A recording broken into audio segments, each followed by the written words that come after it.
sebagai CEO, sebagai business leader, maka kita harusnya berpikir secara strategik dari dua aspek. Satu, apakah dia saya pakai hanya sebagai tools yang hanya mengakselerasi sebagian dari proses operasional, atau teknologi ketika saya adopsi maka akan merubah saya bermain di industri, merubah cara saya bermain di bisnis, merubah cara saya mengalahkan kompetitor, merubah cara saya mendeliver layanan ke pelanggan.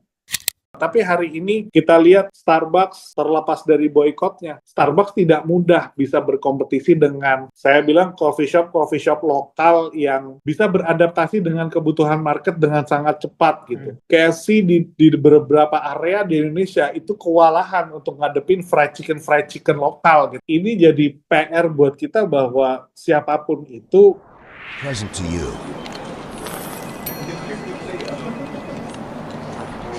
Muslim CEOs Talk. Saya juga ingin ucapkan jazakumullah wabarakatuh atas kehadirannya ya Bapak Ibu sekalian. Ngobrol santai, jadi bukan seperti webinar, kita ngobrol santai aja karena tajuknya tadi Muslim CEOs Talk tentang transformasi digital dan AI. Ya, tadi sedikit Pak Baskoro menjelaskan fakta di lapangan nih Bang Ismail. Jadi faktanya ternyata memang bahkan di sekelas BUMN tadi Pak Baskoro sampaikan, sedikit tadi sharing sebelum Pak Bang Ismail hadir, baik itu perusahaan besar maupun apalagi pengusaha muslim skala UMKM ya, SME ya, Small Medium Enterprise. Nah itu nggak ngerti nih dimaksud dengan transformasi digital dan AI itu sebenarnya seperti apa sih gitu kan. Itu sih Bang yang pertanyaan pertama saya, tapi awalnya silakan Bang Ismail mungkin mengenalkan dulu dari perusahaan apa dan perusahaan tersebut seperti apa gitu Bang. Silakan Bang, betul. Ya, bismillahirrahmanirrahim. Assalamualaikum warahmatullahi wabarakatuh. Selamat malam, Mas. Waalaikumsalam. Selamat malam juga buat teman-teman semua yang sudah hadir. Mohon maaf sebelumnya, tadi mungkin saya telat 10 menit untuk join. Jazakallah khair, Mas Ido, kesempatannya untuk hadir nih, Muslim CEO. Mudah-mudahan Allah mudahkan, Allah berkahi acara kita malam ini, dan insya Allah sharing-sharingnya bermanfaat, dan tentunya saya juga bisa belajar banyak juga nanti dari diskusi kita bersama-sama insya Allah. Topiknya kan bicara mengenai transformasi dan AI ya. Mungkin sebelumnya saya cerita dulu perjalanan Zahir sebagai tech company, termasuk mungkin cerita bagaimana kita juga melewati proses transformasi. Jadi seru juga jadi perusahaan teknologi yang pada akhirnya ada banyak situasi yang memaksa kita juga bertransformasi, dan rasanya di pengalaman saya sendiri yang fase yang saat ini sedang kita lewati ini transformasi yang kedua setelah sebelumnya kita bertransformasi dari desktop teknologi ke cloud, dan hari ini kita dipaksa oleh situasi gitu ya, suka atau tidak suka kita harus bertransformasi lagi, beradaptasi lagi dengan rapid changing yang menurut saya dengan adanya AI. Sebagai background, Zahir lahir di tahun 1996 ya, jadi mungkin hampir 30 tahun yang lalu. Foundernya namanya Fadil Basmeleh. Kita memulai sebagai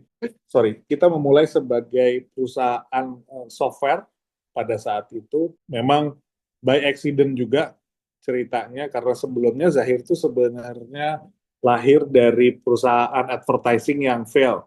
Di perusahaan advertising, dulu Pak Fadil sebagai mahasiswa di ITB, pada saat itu mendapatkan bantuan dari Jabar Ventura waktu itu untuk memulai usaha. Dapatlah dikasih pinjaman uang untuk memulai usaha, dan pada saat itulah muncul kesadaran bahwa ternyata jalanin usaha tuh bukan cuma sekedar jalanin usaha, tapi juga harus punya tanggung jawab untuk melakukan reporting, menyediakan financial report, mengambil dari hari ke hari. Kita ketemu banyak sekali persimpangan yang memaksa kita harus mengambil keputusan, dan sulit sekali ternyata, atau mungkin lebih baik kalau keputusan yang akan diambil, apalagi keputusan strategik, didukung oleh data. Nah, pada saat itu sebagai advertising company ya sulit gitu untuk menjawab beberapa pertanyaan strategis. Mulai dari yang sederhana, ini sebenarnya profitnya ada nggak sih? Sebenarnya utang kita ada berapa, uang kita ada berapa, dan seterusnya itu nggak bisa dijawab. Ya. dan akhirnya membangun in-house gitu Zahir sebagai solusi. Terus dari situ barulah karena waktu itu blessing in disguise ya. Jadi hikmahnya Allah luar biasa ketika 97 itu kan krisis ya. 97 krisis, advertising bisnis Ya. gak bisa jalan, dan dari sana muncullah keyakinan gitu bahwa kalau waktu itu Zahir sebagai pengusaha, sebagai bisnis kecil, butuh satu sistem software untuk bisa mencatat transaksi bisnis, mencatat penjualan, bikin laporan keuangan otomatis, bikin dashboard dan insight otomatis, kita yakin juga harusnya ada jutaan pengusaha atau bisnis lain gitu yang membutuhkan. Mulailah di situ. Mungkin saya sambil share screen sebentar boleh kali ya Mas Hidayat ya? Boleh, boleh, boleh. Walaupun ini talk supaya kebayang nih, Boleh, saya boleh. coba. Silakan, Bang. Ya, Udah. Ya, ini udah kelihatan. Siap. oke. Nah, ini timeline aja ya. Jadi di Ya. tahun 96 itu keluarlah rilis sebuah produk software, produk teknologi. Di tahun 96 Zahir accounting versi 1 lah kita bilangnya gitu ya. Ya. Dari accounting versi 1 pada saat itu tuh desktop era itu masih transisi dari dari disket ya, mungkin kalau yang generasi milenial atau Ah, yang sebelumnya insya Allah tahu tahu, ya, tahu. dari disket yang kotak lalu transisi ke CD-ROM pada saat itu. Jadi software itu di-deliver sempat dalam bentuk CD tapi sempat dalam bentuk disket, lalu lebih banyak dalam bentuk CD setelah itu. Dan alhamdulillah taufik dari Allah, kita tidak menyangka, bahkan Pak Fadil sebagai founder juga tidak pernah kebayang bahwa Zahir bisa sampai di pencapaian hari ini gitu. Nah, alhamdulillah. Nah, di tahun 96 itu terus kita berkembang. 2000 itu kita mulai pindah ke Jakarta, tadinya di Bandung. 2000 kita di Bandung. Nah, dari 2006, 2007, 2008 itu kita melihat ada progres perkembangan penetrasi market yang masif sekali. Jadi bayangin ya, 2008 itu di Indonesia Ya. software dalam bentuk CD itu sedang masif bertumbuh, Yang menarik di tahun yang sama perusahaan sejenis dengan teknologi cloud itu sedang lahir gitu di tahun yang sama, tapi di luar, salah satunya di New Zealand. Jadi Ya, ya. 2008 kita di Indonesia sedang menikmati pertumbuhan yang luar biasa di desktop. Di saat yang sama teknologi baru cloud itu sudah mulai lahir di tahun 2008 di luar negeri. Tapi Zahir masih fokus dengan desktopnya sampai di tahun 2014. Sampai di tahun 2014 sebenarnya kita melihat bahwa gelagat teknologi akan berubah secara masif itu ketika 2010 khususnya. Jadi 2007 itu kalau nggak salah iPhone rilis ya. iPhone rilis untuk pertama kali, 2010 itu iPad rilis untuk pertama kalinya. Berarti 15 tahun yang lalu. Nah, 2010 itu kita melihat bahwa oke, ini kayaknya bakal berubah banyak. 2010 itu kita ngelihat iPad, kita bisa interaksi dengan touch gitu ya. Terus device-nya bisa kita bawa kemana-mana, lebih mudah. Kita yakin, wah ini kayaknya bakal berubah. Dari 2010 itu kita melakukan riset, melakukan pengembangan, dan yang menarik sampai di 2014 itu kita trial and error. Fail dengan berbagai isu lah, mulai dari Ya. isu teknikal maupun isu non teknikal. Nah, alhamdulillah taufik dari Allah 2014 itu kita memulai rilis produk Zahir Online. Jadi cloud version dari accounting system. Jadi bayangin 2008 kita sedang menikmati indahnya jualan desktop gitu ya, aplikasi yang pakai CD. Tapi di tahun yang sama di New Zealand sedang lahir perusahaan yang namanya Xero, yang hari ini menjadi nomor 2 terbesar di dunia ya setelah QuickBooks. Xero itu tumbuh di tahun 2008. Zahir butuh waktu dari 2008 sampai 2014, artinya berapa tahun itu? 6 tahun untuk kita rilis versi baru. Jadi saya mau cerita ini supaya kita bisa lihat bagaimana gap ketertinggalan market kita, lalu bagaimana ketertinggalan adopsi teknologi nanti sampai ke hari ini gitu ya. Nah, itu era itu 2014. Setelah 2014 mulailah nih 2015 kita rilis dengan Zahir Online, lalu kita bertransformasi terus kecepatan kita untuk melahirkan produk baru, services baru setelah eranya cloud itu beda banget dibanding sebelumnya. Kebayang ya? Nah, ini didorong dengan tentunya ada perubahan yang cukup di teknologi pendukung. Apa itu cloud, internet, tools-tools pengembangan software, membantu kita secara teknis maupun non-teknis, pemahaman market, kebutuhan market juga bertumbuh, dan seterusnya sampai di hari ini, di 2024, kita mulai lagi riset dengan AI, dan 2025 ini kita sudah mulai softly, kita mulai rilis layanan produk yang berbasis AI. Yang menarik, bayangkan ketika kita bicara tadi accounting software online, di luar 2008 lahir, di Indonesia baru kelihatan ada penetrasi awal di 2014-2015. Delay 6 tahun. Teknologi dari masa ke masa, tingkat adopsinya akan selalu cepat sekali. Jadi biasanya ada riset, TV itu mencapai 100.000 pengguna atau 1 juta pengguna berapa lama? Radio, TV, internet, ini makin kesini makin cepat.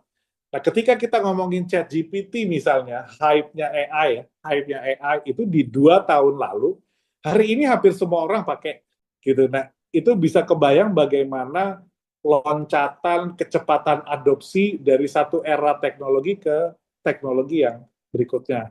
Dan hari ini kita melihat Zahir sendiri, kita sedang mengulang proses transformasi. Oh iya, saya mundur sedikit tadi ya, ketika 2014 ke 15, ini buat Zahir itu bukan transformasi yang mudah. Bayangin, kita sebagai perusahaan teknologi dipaksa untuk bertransformasi karena begitu cloud datang, yang berubah itu bukan cuma produknya, bukan cuma tadinya accounting software yang desktop berubah jadi online, tapi di situ ada perubahan bisnis model. Dulu jual putus, sekarang orang bergerak mulai ke subscription base gitu. Bayangkan bagaimana struktur organisasi di Zahir yang harus di-adjust. Bagaimana knowledge team kita yang harus di-adjust. Dan yang seru adalah setiap kali ada perubahan teknologi, quote and quote kita dipaksa untuk menjalankan proses secara paralel kan. Jadi nggak bisa 2015 begitu kita rilis yang online, oh ini kill aja, itu kan nggak bisa. Kita butuh economic scale dari market bisa mengadopsi gitu. Dan itu hari ini juga terjadi lagi. Begitu kita masuk ke AI, kita ngelihat ini massively changing, berubah begitu banyak landscape bisnis, berubah begitu banyak landscape pekerjaan, merubah banyak sekali landscape role pekerjaan di dalam organisasi. Bahkan mungkin salah satu yang saya tuh lihatnya tuh seru banget. Hari ini mungkin sebagian besar perusahaan punya yang namanya HR manager atau HR director untuk mengelola people operation. Tapi dalam beberapa tahun ke depan akan ada orang IT yang ngurusin bukan people operation, tapi AI agent operation. Kenapa? Karena setelah ini ada begitu banyak role yang tadinya dikerjakan sama orang akan berubah menjadi AI agent tersendiri untuk mengeksekusi task-task yang mungkin repetitif di organisasi. Nah, itu mungkin sekelumit cerita mengenai Zahir dan bagaimana proses transformasi di kita yang mungkin saya belum cerita banyak, tapi bukan perkara yang mudah. Padahal kita adalah perusahaan teknologi ya.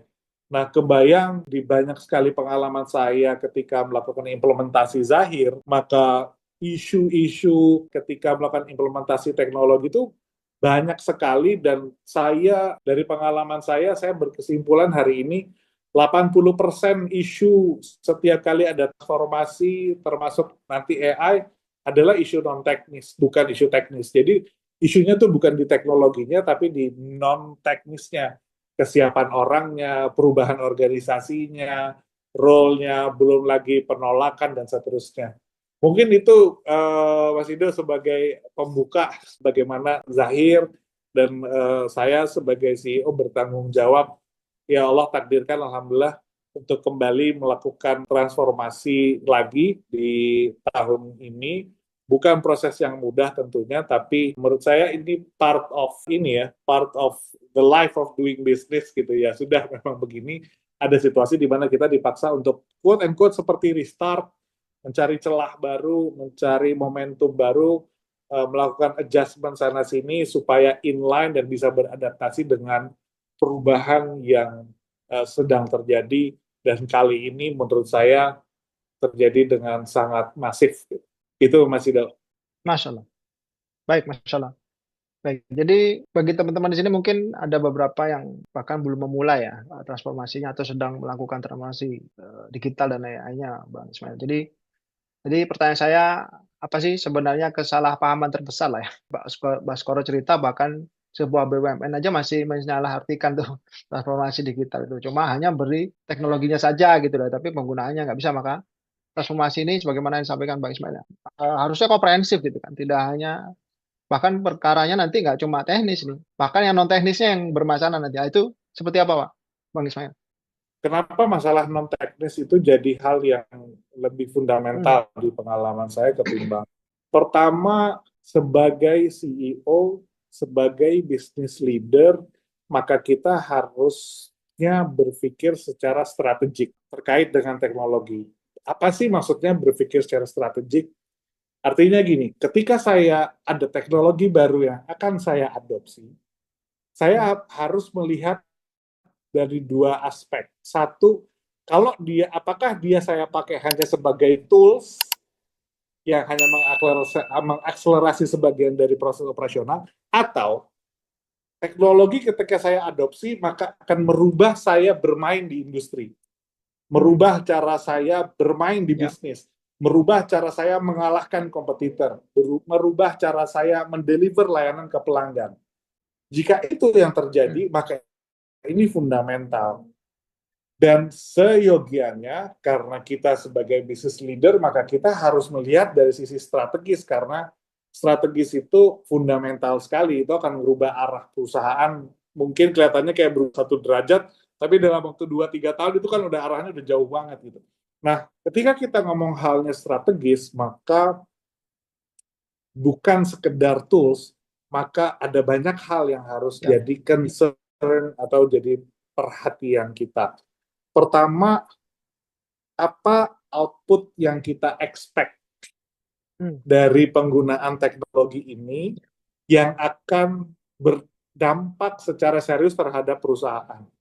Apakah cara saya mendeliver layanan akan berubah nggak? Apakah cara saya mendeliver strategi pricing saya ke pelanggan akan berubah apa enggak? hmm, Itu penting gitu. ya, Nah, ketika itu kita harapkan, maka banyak sekali yang harus disesuaikan. hmm, Apakah tim kita semua inline nggak cara melihat bahwa teknologi ini sebagai apa? Jangan-jangan saya melihat bahwa ini tools penting, strategis, tapi tim saya nganggapnya enggak. Ini hanya tool supporting aja. Nggak hmm, pengaruh apa-apa. Gitu. Sehingga kenapa ini menjadi kompleks? Karena at the end, seperti dalam tanda kutip, setiap kali ada transformasi atau ada adopsi teknologi yang impact-nya diharapkan levelnya strategis, maka manajemen di dalamnya itu menjadi bagian yang tidak boleh dipisahkan.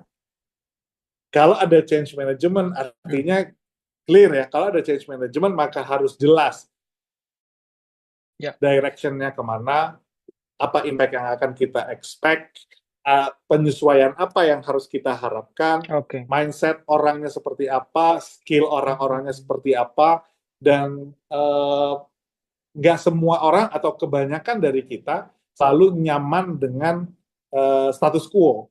Itu kita harus akuin, even siapapun mungkin di ruangan ini. Kita kalau boleh pilih ya udah gini aja gitu, lebih enak. Gitu. Tapi setiap kali ada perubahan, selalu ada penolakan. Aduh, namanya keluar dari zona nyaman, merubah kebiasaan itu bukan perkara yang mudah tentunya. Dan itu yang membuat kenapa challenge ketika melakukan implementasi itu selalu bukan perkara yang mudah, karena saya merasa bahwa change management itu selalu menjadi bagian yang tidak terpisahkan. Ketika konteksnya kita mengadopsi teknologi yang impact-nya kita harapkan impact strategis. Gitu. Masya Allah. Baik, jadi ada ada dua perihal ya.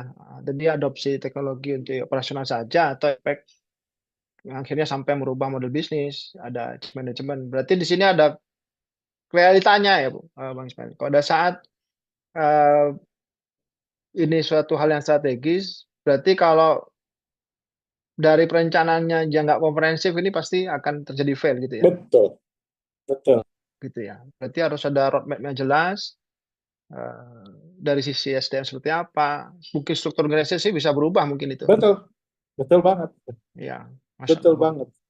Baik, Masya Allah. Mungkin ini Ya, sebagai contoh aja, ini contoh kecil aja ya, contoh kecil bahwa iya. eh, ini terjadi di tahun ini. Ada satu company yang kita bantu sedang melakukan implementasi ERP gitu, Zahir ERP. Eh, Perusahaan ini omsetnya hampir 700 miliar lah, kurang lebih 1 tahun. Hmm. Lalu transaksi per hari itu bisa 3 sampai mungkin 5.000 transaksi lah per hari. Transaksi penjualan ya, Hmm. itu 3 sampai 5.000 transaksi. Nah, bayangkan ketika jadi dia punya tim canvassing gitu ya ke ribuan titik, ke toko-toko atau ke merchant-merchantnya dia. Nah, transaksinya itu pembayarannya masih manual gitu, jadi transfer bank.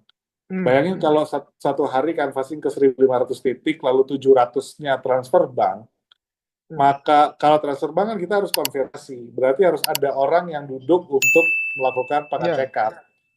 Itu betul. harus di organisasi ini harus butuh 4 orang standby untuk setiap hari ngecek, oh iya masuk, oh iya masuk, oh iya masuk gitu.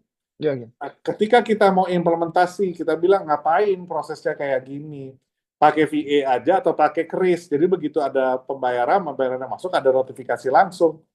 Hmm. Owner dan manajemen sadar loh, kalau kayak gitu 4 orang kita ini Ya, tiba-tiba nggak perlu dong, tinggal paling 1 orang aja gitu. Nah, oke. begitu ada posisi kayak gitu, itu semua mikir, aduh gimana ya, 3 orang ini Hmm. mau dikemanain ya. Nah, itu bagian dari fakta atau kenyataan, Nah, apa namanya, sebagian kecil atau potret kecil, bagaimana mau tidak mau, bahwa setiap kali ada implementasi teknologi, maka change management jadi bagian yang tidak bisa dipisahkan. Masya Allah. Baik, ini menarik nih. Memang kan isu-isunya itu ya, ada AI gitu ya. Kalau transformasi digital kan sudah lama ya, Bang Ismail. Terdengar tapi nggak semasif tadi yang AI itu ya. Kalau ini kaitan dengan AI tadi, itu kan memang isunya di dunia pekerjaan tadi sekarang ya.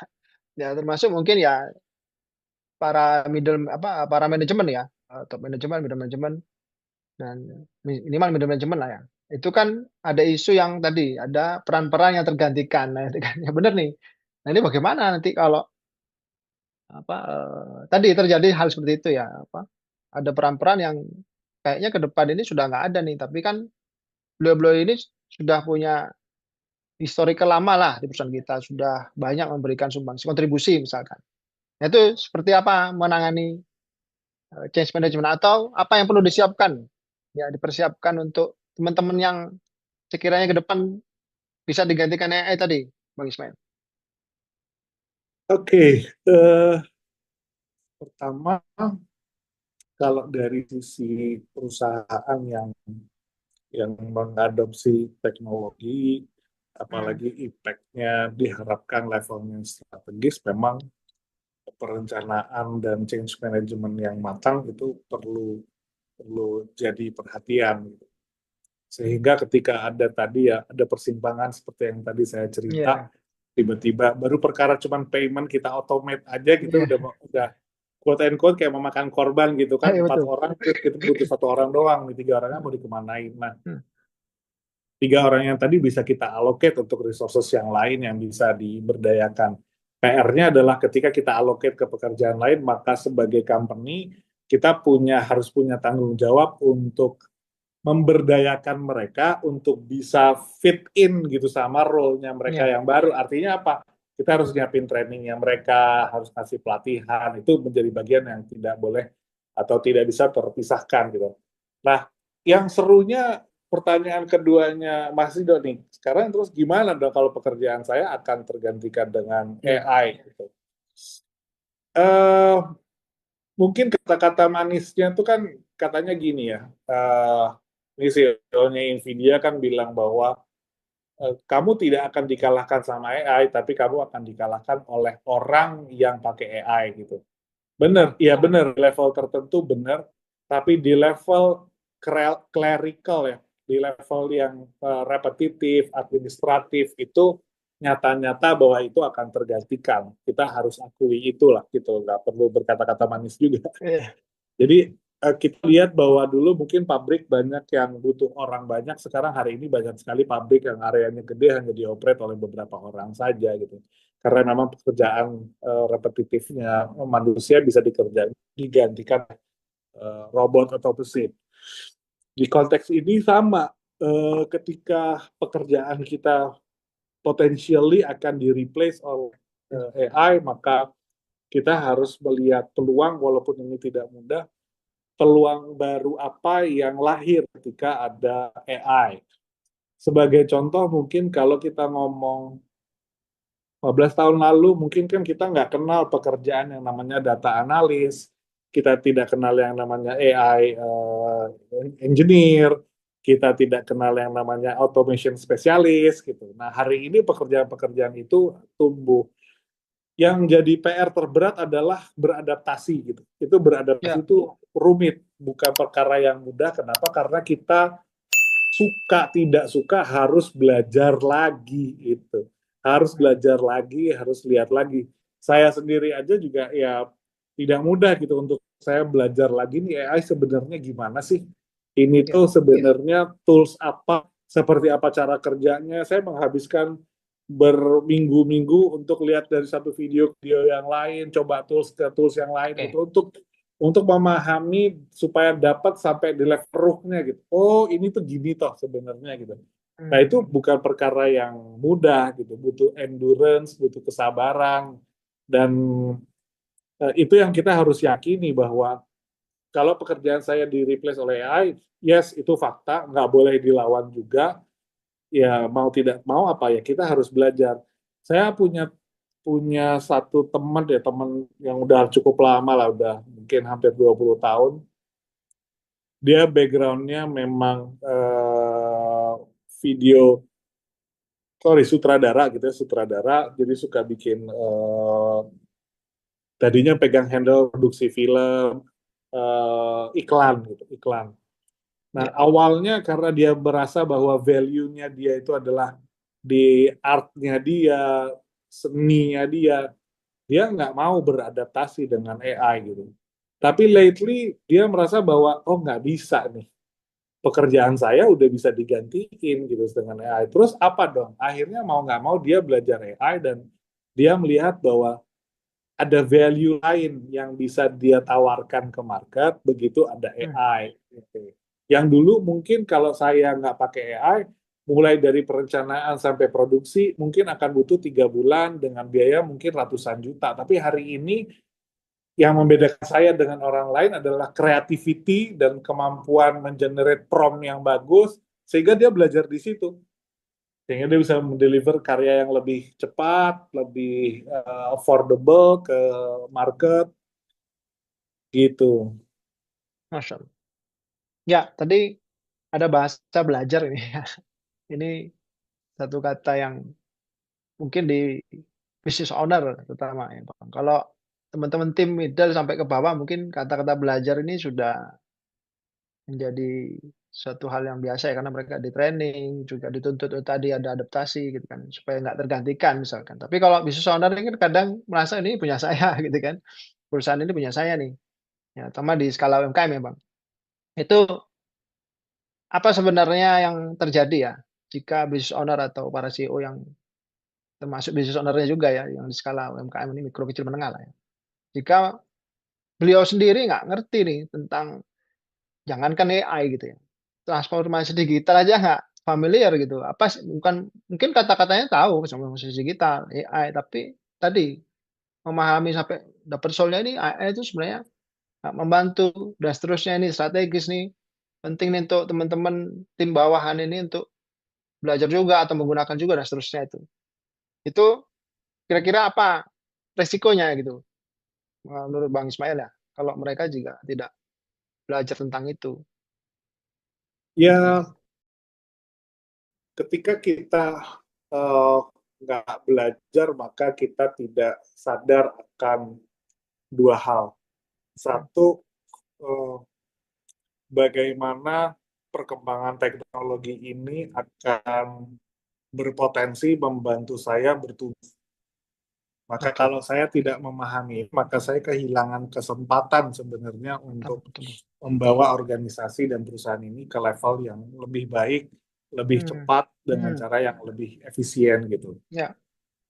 Lalu yang kedua, yang lebih bahaya adalah saya tidak memahami bahwa tanpa tools ini sedang diam-diam menjadi senjata pamungkas musuh untuk menumbangkan bisnis saya, langsung ataupun Hmm. tidak. Artinya dengan teknologi ini bisa jadi landscape industrinya berubah, behavior customer saya bisa jadi berubah, lalu saya tidak ngerti, ya otomatis saya akan ditinggalkan.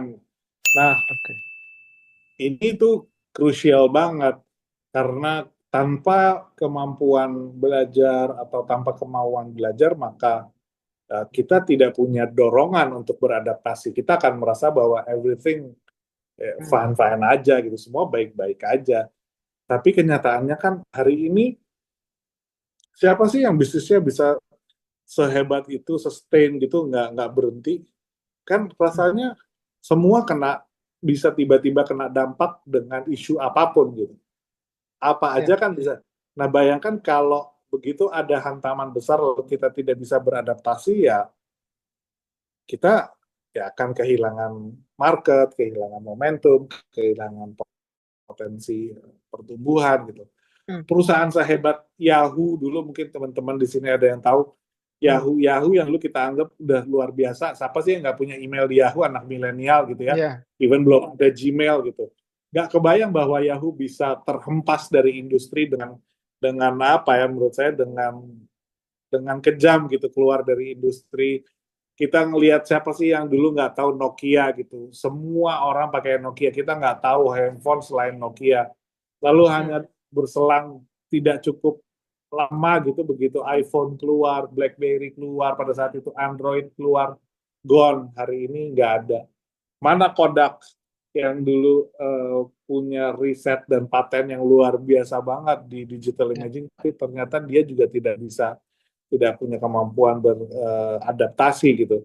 Mana misalnya brand-brand kita sebut Starbucks, kita sebut KFC misalnya, yang mungkin 5 tahun lalu kita anggap ini digdaya luar biasa, Ya. nggak mungkin tumbang, nggak mungkin kalah. Tapi hari ini kita lihat Starbucks terlepas dari boykotnya, isu boykot, Starbucks tidak mudah bisa berkompetisi dengan, Ya.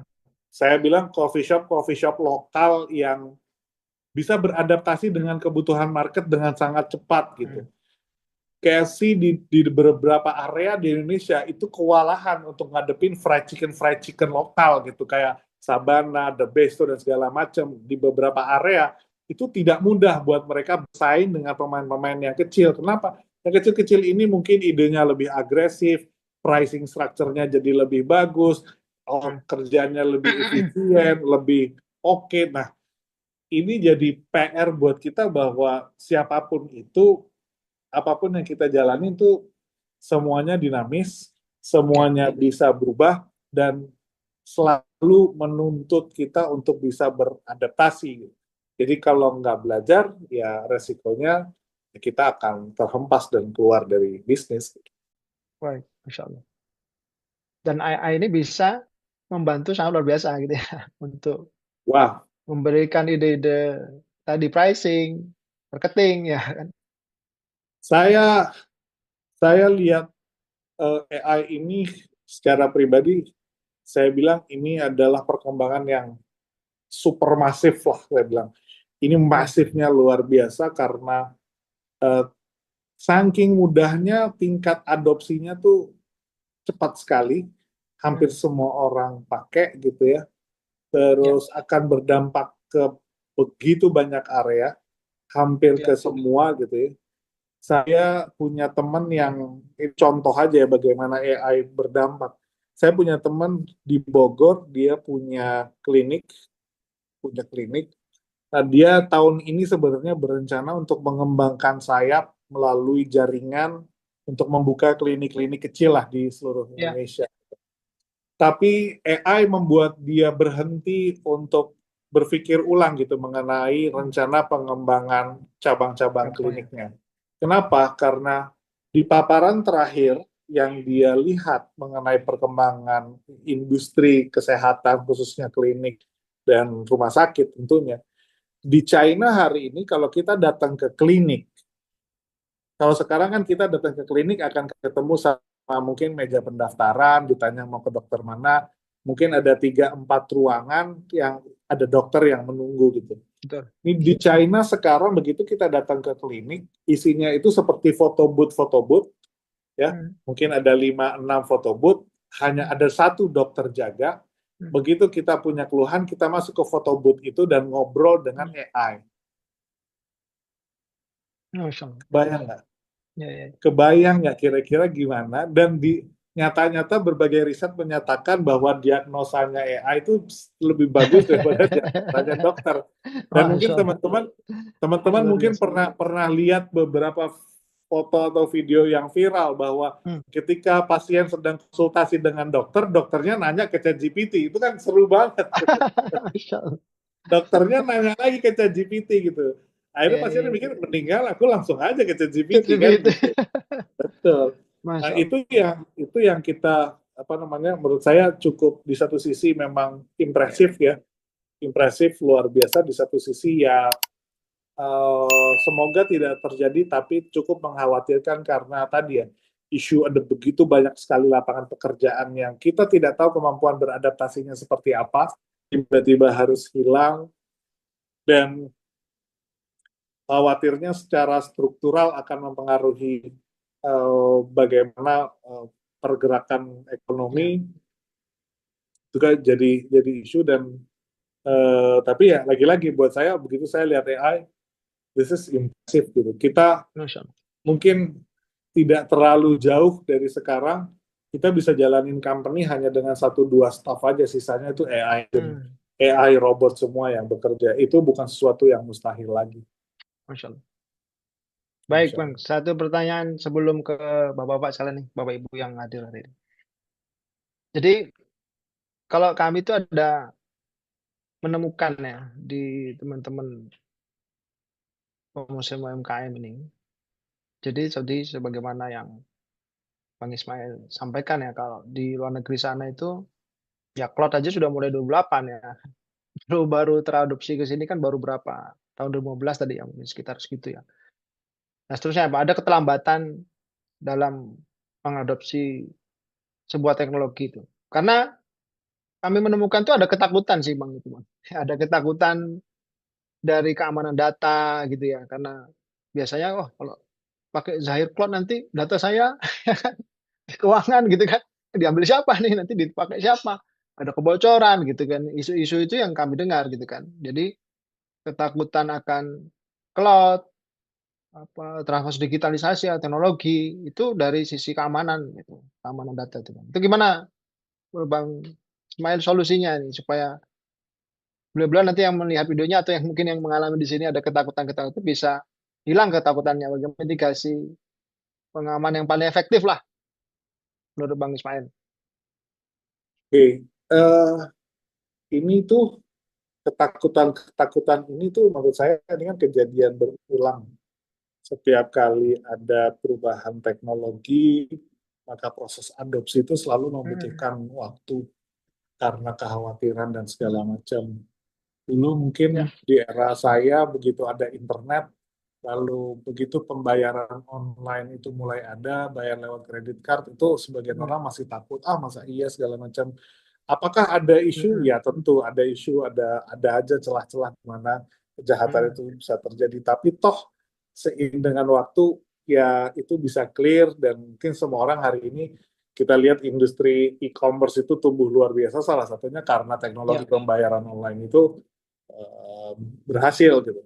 betul. Nah, eh, bagaimana menaklukkan kekhawatiran-kekhawatiran itu ya balik lagi menurut saya adalah knowledge itu penting, memahami Hmm. bagaimana ini bekerja itu menjadi hal yang krusial, dan security, keamanan memang satu hal yang semakin hari semakin menjadi hal yang tidak boleh terpisahkan dari perhatian kita. Jadi kita harus aware sekali atas apa-apa yang kita gunakan, teknologi apapun yang kita pakai, kita harus sadar bahwa apa konsekuensi dari privacy dan security-nya. Itu Hmm. jadi penting. Nah, ketika kita bicara cloud, saya selalu bilang gini, cloud itu sebenarnya teknologi yang sama yang dipakai dengan Gmail, dengan Ya, Yahoo Mail, dengan ya, Hotmail, itu sama saja. Saya bilang, data email kita kan nggak di kita gitu, itu ada di cloud. betul. Nah, eh, pola pendekatan yang sama itulah yang dipakai oleh layanan cloud seperti Zahir atau layanan-layanan cloud yang lainnya. Dan di saat yang sama, industri ini sedang ekosistemnya bertumbuh terkait dengan Hmm. security dan privacy.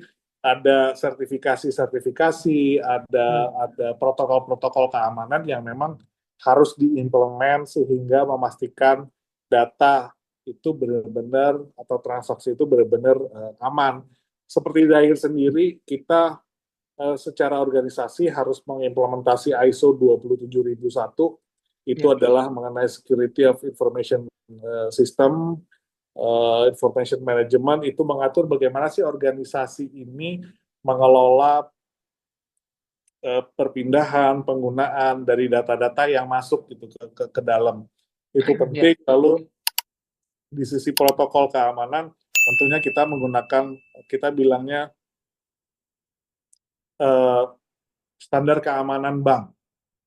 Jadi ya. kalau bank itu insya Allah masyarakat kan sudah kenal, sudah paham dengan layanannya, trust-nya ada. Nah, yang kita pakai di cloud hari ini gitu, itu memang rata-rata memang standar keamanan gitu.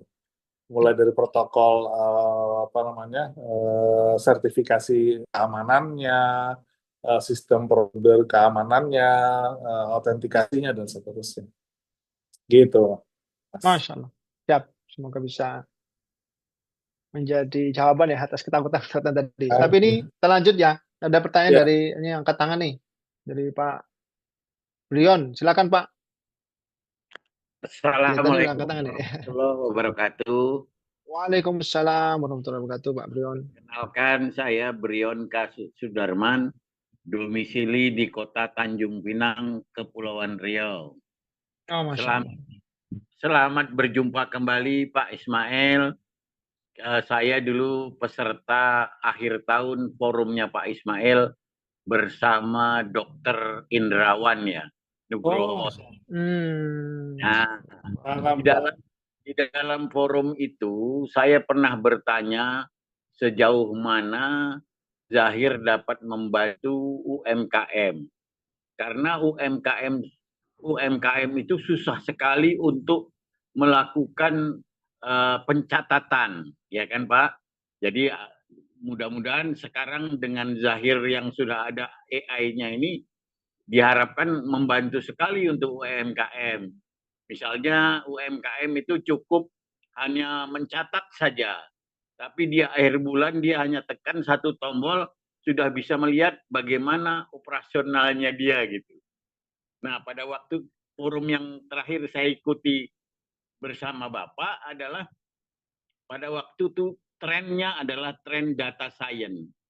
Jadi ada pertanyaan saya adalah persoalan UMKM itu ada 3M, 1D, yaitu marketing, mentorship, kemudian marketing dan modal. Ditambah D1-nya adalah data driven. Nah, ini saya alhamdulillah mudah-mudahan di belakang Bapak itu ada tertulis Zahir AI, barangkali sudah termasuk di dalam itu semua, terutama untuk pencatatan. Sedangkan dari sisi ziadahnya ini saya belum lihat sejauh mana adopsi AI-nya gitu. Jadi saya mengajak pertanyaan ini mengajak lebih konkret kita melakukan cerita itu adalah secara aplikatif dan solutif. Itu aja Pak harapan saya. Terima kasih. Masya Allah. Terima kasih Pak Brion. Jauh-jauh dari Tanjung Pinang tadi ya, Riau. Ya, silakan Bang. Saya Terima ingin kasih saya. Pak Brion. Saya izin menjawab. hari ini majority atau kebanyakan dari klien-klien pengguna Zahir itu memang perusahaan UKM, jadi kecil dan menengah gitu. Dan apa sih yang kita janjikan gitu ketika menggunakan sistem dari Zahir? Kita berangkat dari memahami bahwa di UKM itu punya keterbatasan untuk bisa melakukan pencatatan. Kita memahami bahwa UKM itu kan rata-rata dipimpin oleh CEO ya Pak, Chief Everything Officer gitu. Jadi Ya, Chief Everything Officer kan dia melakukan semuanya sehingga ya. dia perlu dibantu dengan tools yang mudah digunakan, lalu semua kebutuhannya akan financial report, insight, analisa bisnis itu tersedia. Lalu beberapa part dari operasional bisnis seperti penjualan, bikin invoice, mengirim tagihan, kontrol inventory itu juga butuh sistem gitu dan itu yang kita provide dengan teknologi yang kita punya.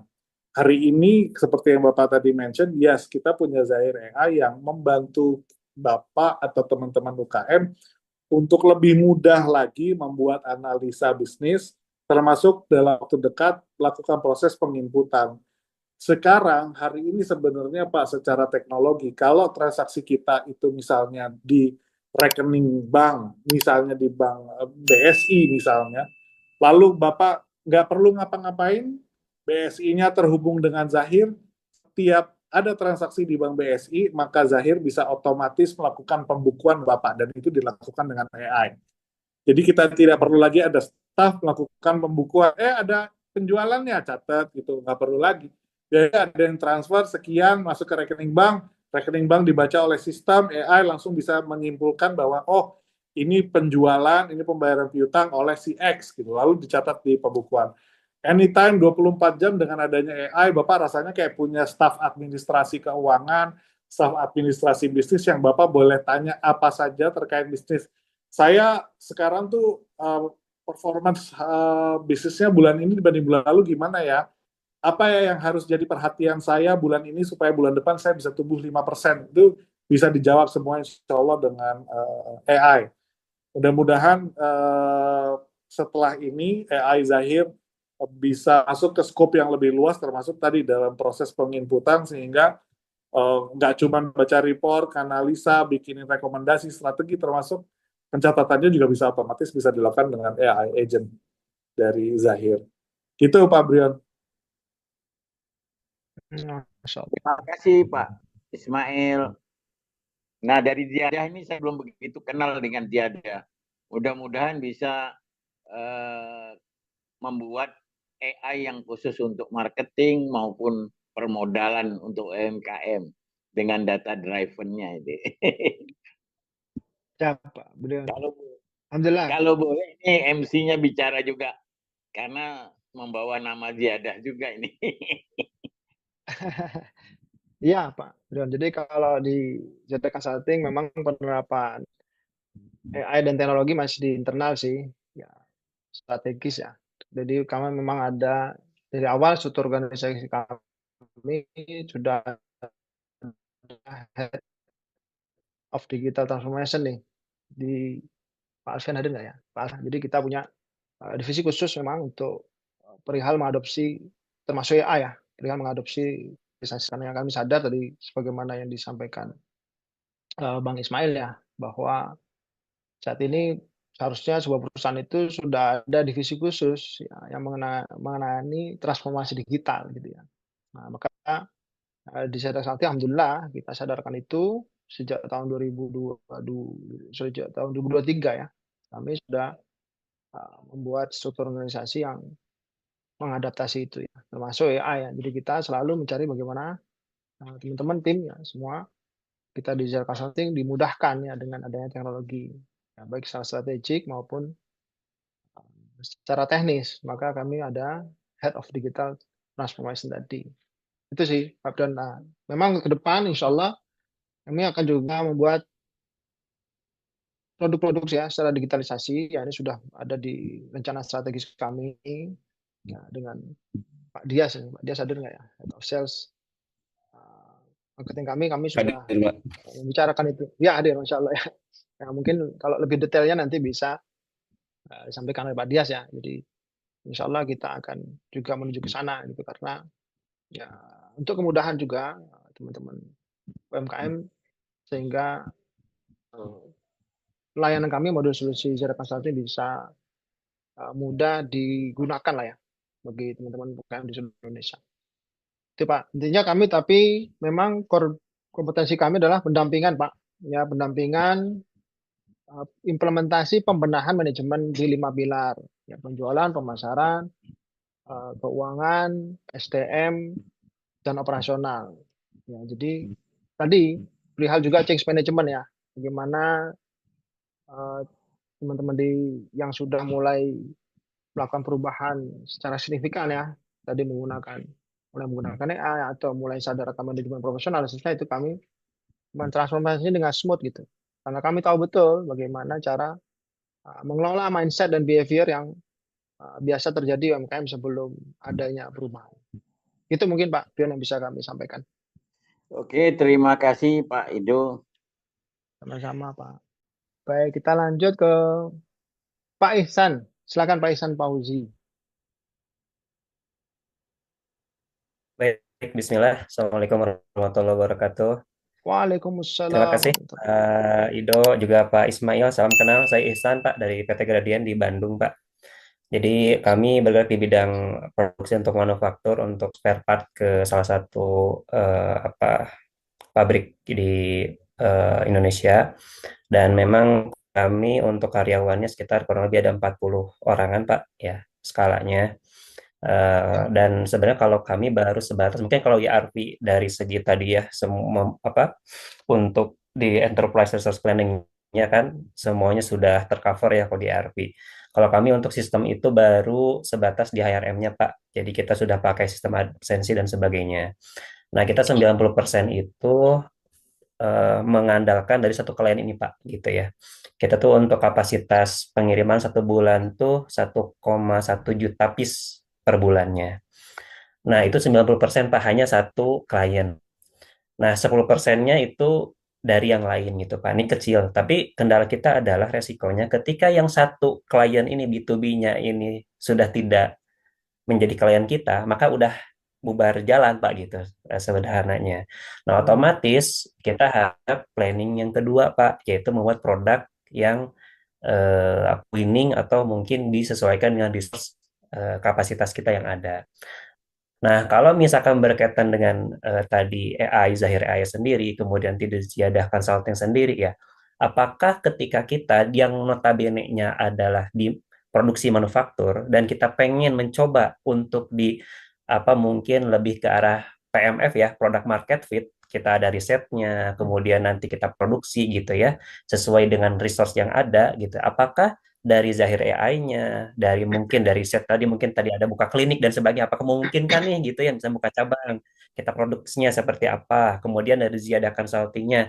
Nah, mungkinkah bagi kami yang mungkin belum pengalaman di produk ya, kami hanya keterbatasannya di produksi saja, apakah memungkinkan dari Ziyadah Consulting atau Zahir AI ini untuk kita untuk scale out, bukan scale up ya, scale out karena tanahnya berbeda Pak, bukan meningkatkan produksi tapi kita membuat produk yang kemudian itu memang produk kita. Mungkin kalau ini seperti itu, Pak Ismail atau Pak Yudo, terima kasih. Ya, terima kasih Pak Ihsan. Silakan Pak Ismail. Yes, uh, di AI yang Zahir kembangkan, kalau dari sisi sistem itu insya Allah mendukung lah untuk pengembangan ekspansi bisnis ke apa namanya market yang berbeda gitu. Nah dari sisi AI sendiri saat ini di Zahir AI itu memang kita embed dengan satu AI agent yang bisa melakukan analisa riset pasar keluar. Jadi di situ kita bisa tanya, kita bisa kasih contoh produk saya ini kira-kira seperti apa, lalu kira-kira seperti apa potensi marketnya, apa yang harus saya lakukan untuk memulai penetrasi ke market yang baru, stepnya apa, sampai ke rencana pemasaran dan penjualannya itu insya Allah bisa dilakukan. Dan eh, part yang menurut saya seru dari AI adalah karena di situ ada di-embed dengan engine Python yang memang proven untuk bisa melakukan modeling statistik, menggunakan data-data existing yang ada. Mas Fauzi bisa masukin data yang Mas Fauzi punya, lalu nanti dikombin dengan data historical dari transaksi yang lain, history dari market, dan seterusnya, sehingga nanti bisa merumuskan seperti apa sebaiknya langkah-langkahnya untuk melakukan penetrasi. Itu insya Allah bisa. Oh, ya, mungkin ada tanggapan Pak Isan. Ya Pak. Oke, berarti intinya ketika pakai Zahir AI ini, apakah nanti ada pendampingannya, pengarahannya untuk prompt-nya? Karena mungkin prompt engineering-nya lah ya, mungkin dari Zahirnya sendiri. Nah, biasanya Pak itu secara sistem kerjasamanya atau mungkin jangka waktunya itu biasanya yang sudah berjalan gimana Pak? Mungkin supaya saya juga ada gambaran nanti supaya bisa saya ajukan nanti mungkin barangkali ke depannya. Oke. Pertama dari sisi Zahir itu kerjasamanya kalau hari ini mungkin nanti bisa lihat detailnya di zahir.ai ya websitenya. Kita siapin token, jadi kita kasih token gitu misalnya 200.000 token, itu harganya misalnya gitu, atau 20.000 token harga 500.000, ya udah dipakai untuk bisa tanya-tanya. Dan di awal itu memang ada data konsultannya, jadi begitu Mas Iksan on board, kita tanyain dulu gitu, ini Mas Iksan mau pakai buat apa? Untuk apa? Lalu kita nanti akan ajarin cara pakainya seperti apa. Jika perlu ada tweak tertentu dari Zahir, ya Zahir akan melakukan itu sehingga outputnya kita make sure sesuai dengan ekspektasinya Pak Iksan. Ya. Cukup ya Pak Isan? Cukup Pak, terima kasih. Masalah, khairan Pak Isan. Kalau yang Jira Consulting nanti bisa tanya di CS Pak. Sekarang kan tamunya Pak Ismail, jadi Zahir AI aja dibahas. Baik, kita lanjut pertanyaan ini di chat ya, Bang Ismail. Tapi ini 2110. Apa-apa, boleh lah 1-2 pertanyaan Nggak lagi. apa ya? Boleh. Oke, masih ada nih. Ada, kalau yang Pak FL ini ada 3 nih pertanyaannya Bang. Boleh. Kalau yang Pak Aiwan ini 1. Mungkin kalau Pak Aiwan sederhana sih jawabnya. Mungkin ini Zahir System sejauh mana digunakan oleh industri-industri di Indonesia? Oke, banyak sekali Pak, kita banyak support industri-industri manufaktur di Indonesia, dan industri apa saja Zahir tuh support multiple industry. Majority memang kebanyakan di distribusi dan retail 40%, lalu setelah itu kontraktor dan manufaktur. Nah, kalau khususnya kalau di sini yang disebut adalah industri maksudnya manufaktur, kita juga punya modul MRP, sehingga material planningnya itu bisa dimasukin ke dalam sistem sehingga kita bisa menghitung bagaimana cost efficiency, HPP secara otomatis dan seterusnya. Alhamdulillah. Pak Iwan sudah menjawab ya? Masih ada nggak Pak Iwan? Oke, kita lanjut ya ke Pak FL. Ya. Singkatan ya, FL-nya apa ya? Pak Faisal mungkin. Tadi siang saya sudah ikut Zahir AI dan sudah mencobanya. Ada beberapa pertanyaan. Yang pertama, proses analisa butuh waktu 15-20 menit. Dalam kurung tergantung data yang diolah. Apakah ada prompt AI yang bisa mengolah data dengan cepat? Ya, ada. Jadi kalau misalnya tadi yang dibutuhkan adalah pengolahan data sederhana, lalu retrieve query-query yang sederhana, itu insya Allah bisa cepat. Nah, pada saat ini kita melakukan proses engineering AI kita di belakang itu memang berlapis, karena kita mau make sure bahwa outputnya itu pertama harus Big Four consulting grade gitu. Jadi kita mau outputnya itu harus grade-nya McKinsey gitu, grade-nya BCG, sehingga tentunya membutuhkan waktu yang agak lebih lama. Dan kapasitas hari ini AI Zahir itu kita embed dengan Python sehingga pengelolaan datanya juga bisa lebih kompleks dan Ya. bisa lebih valid. Jadi kalau bisa lebih cepat ya bisa. Kita bisa di beberapa case bisa. Tapi yang sekarang 15 sampai 20 menit itu sebenarnya compare to jika tidak pakai AI, maka kita yakin banget waktu yang dibutuhkan tidak akan kurang dari 3 hari. Untuk Ya. kalau ada satu orang untuk nyiapin report, analisa yang bisa dikerjakan oleh Zaire AI, kalau itu dikerjakan manual bisa memakan waktu bisa sampai 3 hari. Minimum ya. Minimum. Bisa lebih. Baik. Sekali lagi. Oke, pertanyaan kedua dari Pak FL-nya. Ketika API platform yang berbeda diintegrasikan seperti News Daily, apakah dapat diolah secara komprehensif oleh Zaire AI? Karena ketika saya coba tanya ke Zaire AI mengenai Zaire Desktop, Zaire AI menginformasikan belum bisa memberikan informasi. Ya, jadi yang sekarang itu memang kita cluster, kita batasi skopnya. Tapi jika ada project atau ada kebutuhan tertentu dari sisi klien mengolah data dari luar, maka tentunya kita bisa bukakan nanti beberapa akses atau channel ke informasi-informasi yang dibutuhkan. Jadi pada prinsipnya apa yang Zahir kerjakan hari ini itu adalah sebuah framework AI untuk business intelligence yang kita bisa implement di berbagai use case gitu. Jadi Masya kalau Allah. Bapak punya use case tertentu, sampaikan ke kita, nanti kita akan tweak framework kita sehingga bisa memenuhi ekspektasi output yang Bapak harapkan. Masya Allah. Terakhir nih Bang, dari Ya, Pak FL. Partner Zaire AI dengan OpenAI dan Gemini, apakah data dari luar atau harus bridging API? bisa. Setelah ini nanti akan ada versi terbaru yang keluar. Bapak bisa upload file PDF, Bapak bisa upload file Excel, lalu bisa langsung diolah dari sana. Jadi source of data-nya nggak harus lewat API, Bapak tinggal upload aja juga bisa. Masya Allah. Alhamdulillah. Sudah semua kayaknya terjawab. Oke. Oke, terima kasih. Sama-sama. Baik, Alhamdulillah kita sudah di penghujung acara ya, Bang Ismail. Jadi untuk closing statement ya, jadi Bapak, menurut Bang Ismail ini gambaran ideal ya, Bang, cara teman-teman ini beradaptasi dengan digitalisasi dan AI ini mungkin 1 sampai 3 langkah, Bang, yang menjadi kesimpulan dari pembicaraan kita dari awal sampai akhir ini seperti apa, Bang Ismail?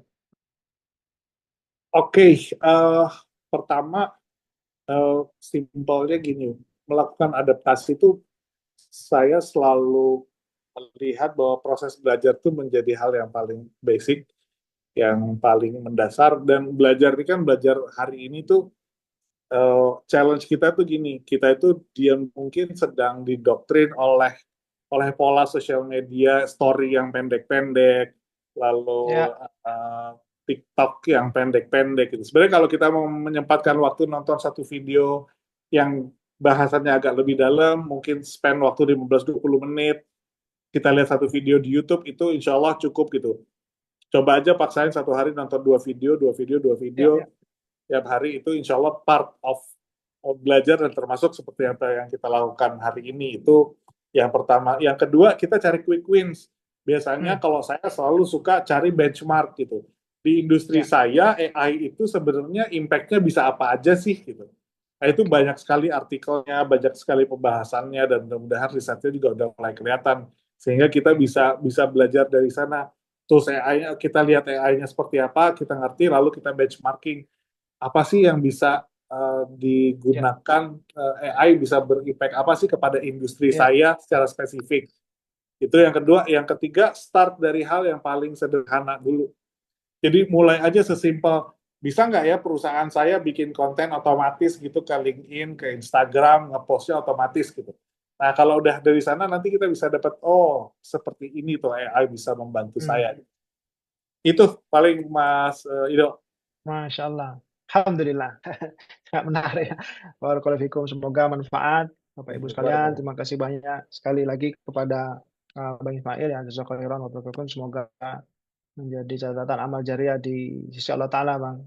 Sampai ketemu lagi insya Allah di lain waktu, kesempatan. Ya, kalau ke Jakarta nanti saya mungkin kabar-kabar ya, kita diskusi lagi perihal transformasi digital dan AI ya, khususnya kolaborasi ini antara Zada Consulting dengan Zahir AI, insya Allah. Barakallahu fikum. Ya, saya sekali lagi ucapkan juga kepada teman-teman tim Zada Consulting, terima kasih banyak. Jazakumullah khairan, barakallahu fikum, dan teman-teman Bapak Ibu sekalian yang hadir di malam ini. Saya tutup dengan doa kafatul majelis. Subhanakallah bihamdik. Asyhadu an la ilaha illa anta astaghfiruka wa atubu ilaik. Assalamualaikum warahmatullahi wabarakatuh. Waalaikumsalam. Terima kasih. Terima kasih.